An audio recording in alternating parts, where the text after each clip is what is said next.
About face. We are spinning our own fate, good or evil. William James. James found himself on the threshold of bankruptcy. Stressed to the limit and desperate, he thought only of failure and despair. Daily he announced to his wife that their life savings had all been used in trying to save their long-declining business. He had mortgaged both their home and business property, and soon he knew they would both belong to the bank. What could he do? To whom could he turn? His dilemma compounded daily. One day, in utter despair, James looked up into the bright face of one of his suppliers entering his office. "I was just passing and thought I'd drop in to see why you haven't ordered anything for so long." "No business, no money," answered James. "See this stack of overdue bills? When the phone rings, it's not orders, it's creditors. How can I order anything?" "James," said the supplier, "I just attended a lecture by a woman who teaches the creative process of the mind, and she says that experience and circumstances are the mirror of our mind. You brought this disaster on yourself. I've seen it coming for a long time.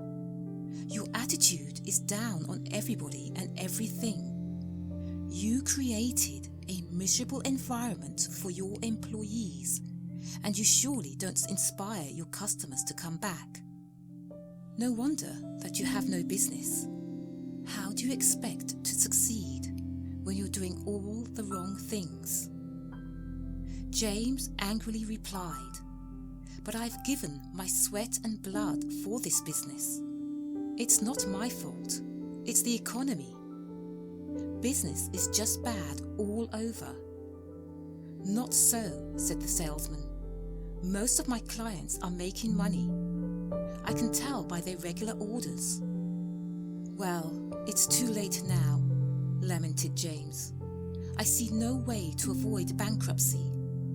And with that, both the house and business go. "Not necessarily," answered the salesman. "If you will listen, I'll tell you what the woman said. It sounds reasonable to me, and I am now using it myself." Sighing, James surrendered. "What have I got to lose?" "See that pile of bills? I want you to imagine that they are all checks. You must change your whole attitude, and if you'll cooperate, I'll help you climb out of this impasse." James agreed to do anything.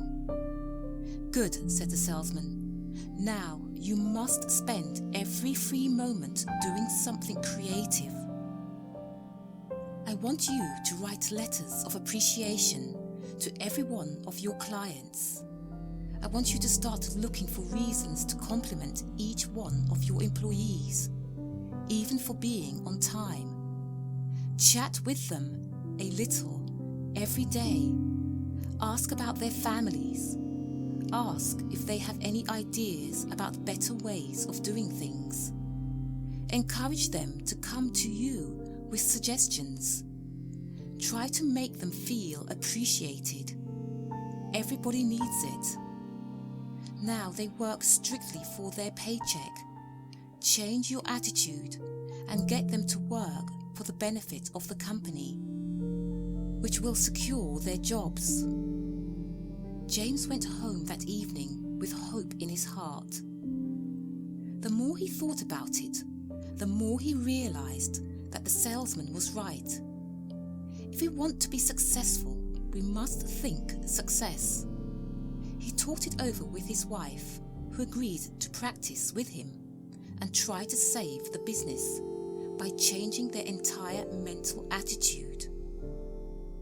Following the principles and laws of creative process, James made a full 360-degree turnaround and directed all his energies into doing, in his imagination, all that he would be doing were his desire already fulfilled. In his mind, he went to the bank daily with a full money pouch and saw the figures grow in his bank statements. He called clients for a friendly chat and offered incentives for their business. He made himself both visible and friendly among his few clients. He now showed a sincere interest in his employees, communicated with them daily, and encouraged their suggestions, and they responded cheerfully. James and his wife rose half an hour earlier every morning and rehearsed in the silence of their mind, seeing, hearing, conversing, and doing all that they considered ideal. They practiced sustaining their healthy and prosperous inner visions throughout the day.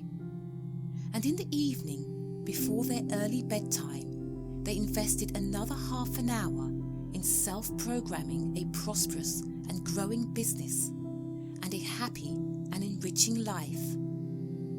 After 1 month of about-face practice, there were already small signs of change. 6 months later, they were making regular payments on their bank loans. Today, James's firm is not only the leading company of its kind in his city, but it has branches all across the nation. Now he knows that our dominant thought patterns and established mental habits are the blueprints of our experience. Mind is the master power that molds and makes, and man is mind, and evermore he takes. The tool of thought and shaping what he wills brings forth 1,000 joys, 1,000 ills. He thinks in secret, and it comes to pass. Environment is but his looking glass. James Allen. End of this chapter.